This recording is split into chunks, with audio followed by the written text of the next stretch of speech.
بەناوی نەماڵەکەوە زۆر زۆر بە دڵێکی پڕ لە خوێنی تکاوە سەرخۆشی لە ئێوە دەکەین. برسەی بنەماڵەی هەردوو شەهید جەلال و شەهید کاوە کە ئەویش خوشکە زایەتی هەر لەم کۆسەدا لەگەڵیدا شەهید بوو. بە خەم و هەژارەیەکی زۆرەوە هەواڵی شەهیدبوونی کوڕە خۆشەویستەکانی بنەماڵەکەمان و تێکۆشەرانی کۆمەدرانی میلەتەکەمان هەردوو شەهید جەلال و شەهید کاوەمان پێگەیشت و ئەمەش برینێکی وەهای لە دڵ و دەروونماندا دروست کرد کە خوێنی لێ دەچێت. بە ئاسانی تا ڕێژ نابێت. بەم بۆنەیەوە برسە و سەرخۆشی خۆمان پێشکەش بە کەسوکارە ئازیزەکانمان و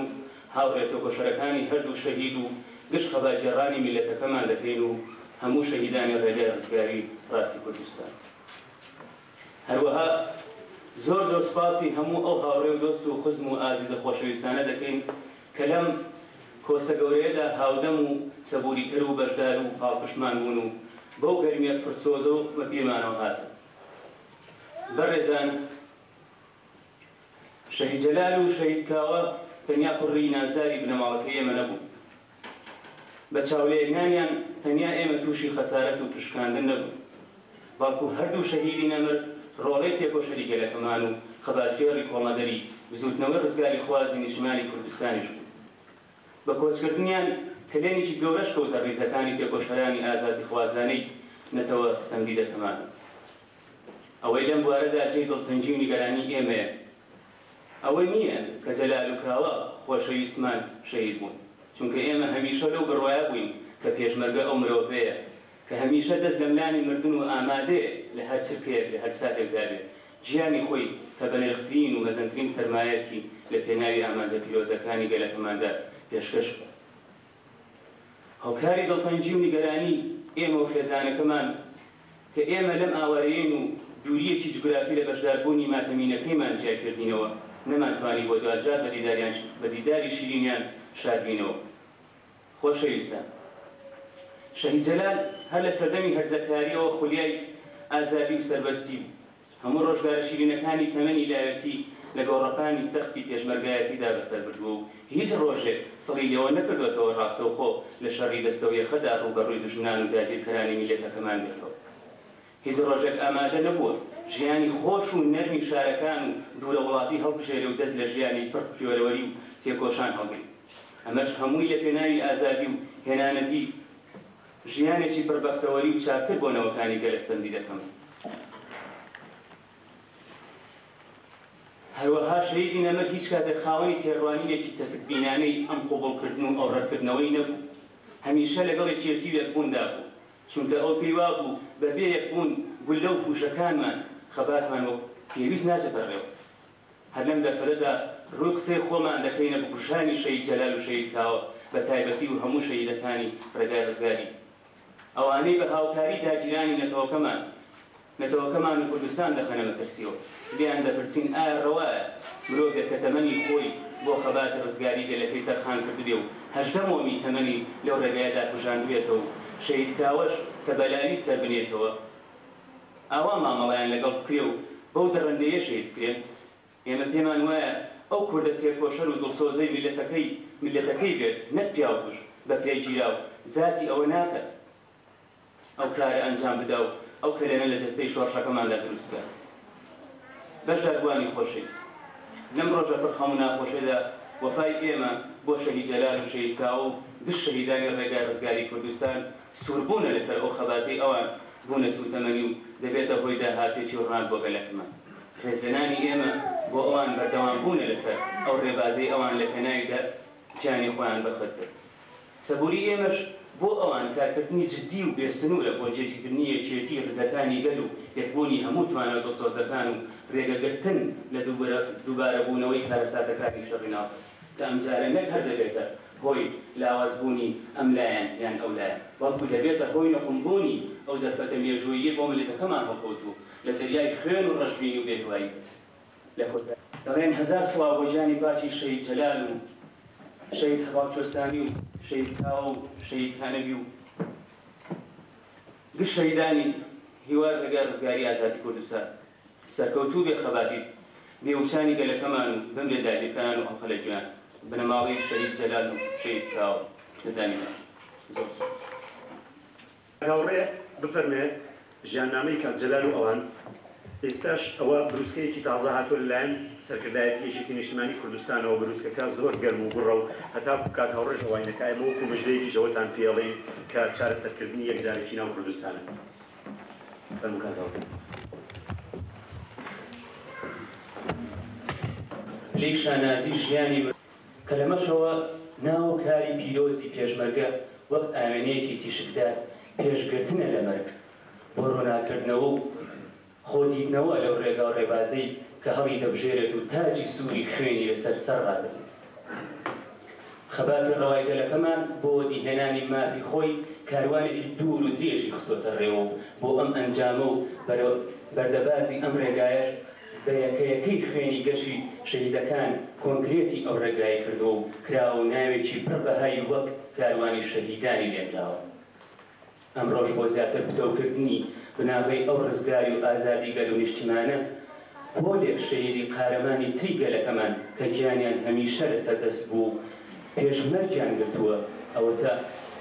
ئەوە تا بە خوێن و دەنگی زوڵاڵیان دەینەخشێن و هاوار دەکەن. ئەی شەهیدان ئەی شەهیدان نامرێ ناو نیشانتان دەڵێن ئەوە خوێنمان کردە ئاو خۆراکی ئەو دار ئەرخەوانە ئەو دارەی کە ئاڵای سربەخۆی و ئازادی گەلمان لەسەر هەڵبەکەین. لەم کاروانە نوێژدا شەهیدانی سوارەی سەردەم شەهید جەلال محەممەد محێدین ناسراوە بە جەلالی حەمەی مەحا شەهید کاوە غەریب خوشکەزای شەهید جەلالی حەمەی مەحا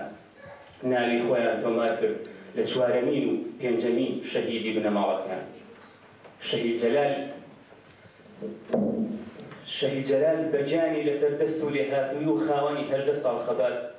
قوربانیدانی چوار شەهیدی دیکە ژیان نامە و کاروانی خەباتی لەم پانۆرامایە ڕەنگ بداتەوە. دۆست و یارانی هاوخەبات پێشوازی بوورە.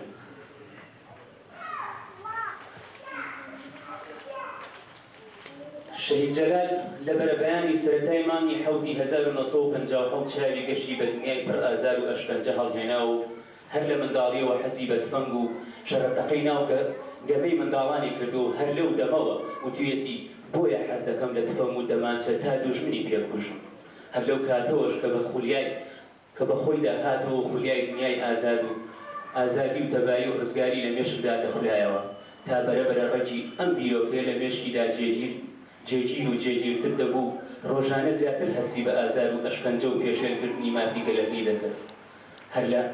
بەرهەمان هۆش کاتێک پلەی کۆتایی ساڵی یەکەمی ناوەندی چاوەڕێ نەکرد و چیتر ئەو ژیانە دژوارەی ژێردەستەی قبوڵ نەکرد هەر لە تەمەنی 7 ساڵیەوە بڕیاری شکۆمەندی و شەرەفمەندایەتی ڕێگای هاوڕێکانی هەڵبژارد و بەرەوچیا و دۆڵە گەشتەکانی نیشتیمانی عەسای دەدەست. بەڵێ هەر لە سەرەتای ناسینی لە ناو پێشمەرگە و کادرەکان و لێپشتەواندا بە پێشمەرگەیەکی ئازاوشت و چالان هات. کاتێک لەگەڵ هەواڵانیدا سەرگەرمی ڕۆژانی پێشمەرگایەتی دەبێت هەواڵی شەهیدبوونی شەهید ئەنوەری برای دەبیستێت کە شەهیدکرا لە ڕێکەوتی 18/6/74 بە تۆپی پاشیەکان لە چیای هۆژەی سلێمانی لە داستانێکی قارەمانە نێمێژوویدا هەر لە هەمان هەواڵەوە لە پاش پرسەی شەهیدی برای بڕیاریدا چەکی براکەی لەشان بکات و سوێن بە خوێنی گەشتی ئەو شەهیدانی گشت شەهیدانی ڕێگای ڕزگاری بخوات کە تا ڕێگای ڕزگاری نیشتیمانی ئازادی گەلەکەی مابێت چەکدانە نێت. بەڵێ ئەوە بوو دوای نەکسەکەی شۆڕشی ئەیلۆن و سەرهەڵدانی شۆڕشی نوێ شەهید جەلالێکێک بوو لەو پێشمەرگانەی سەرەتا بەنهێنی لە شارەدا لە سەرەتاکانی ساڵی 76 و چەندەها سالی ناوشاری لەگەڵ هاوڕێکانی بە چالاکان ئەنجام دەدات. تا تاکی ئەوەی ئەو نەماوە مۆڵەتیان نەدایە و هەواڵیان بۆ نەر چیتر بکاتە هاوڕێکانی شاخی و درێژە بە خەبات بدا هەر لە سەرەتای پەیوەندیکردنی بە هەوڵەکانی شاخە و لەلایەن دۆست و یاران و هاوخەباتی پێشوازی دەکرا و بە دەم و تەی شیرین و بە قاقای ئازادیەوە باوەشی پێدەکردن سەرەتا بە یەکەیەکی براکانیەوان هەر لە ماوەیەکی کورتی سەرەتای ژیانی شاخی لەبەر چالاکی و بێهاتی کرایە لێپرسراوی مەبرەزە هەر لەو کاتەوە لێپرسراوە ئەویان تیا بەدی دەکرد هێمای ڕووسار و چالەکەکانی ئەم لاوە سەروەریەک و دڵخۆشکەریەکمان دەخاتە دڵەوە شەهید جەلال دوا بەدوای ئەو چالێکە قەرەمانەی تۆماری دەکات دەبێتە خۆشەویستێک و زیاتر تۆی خۆشەویستی و ئازادی خۆی لە دڵی هەواڵان و تەنانەت سەرکردەکاندا دەچێنێت بوونەکەی بەهاری نەوەت هێچێک بوو لەو دەستایی لەگەڵ بەڕێز مام جەلال گەڕایەوە لە سووریا و زەمانەتی ئەوەی بۆ کرا بگاتە وڵاتی ئەوروپا لە پێویستی خۆی نەهات و هەر لەگەڵ هەمان بەڕێزدا گەڕایەوانێ ناو خەڵک و خەڵکی ڕابەڕی لە پاش ڕەوە مەزنەکەش کرایە لێپرسراوی سەرتاپان ناوچەکانی دووکان و دەوروبەری دوا بەدوای ئەوەش کرایە فەرماندەی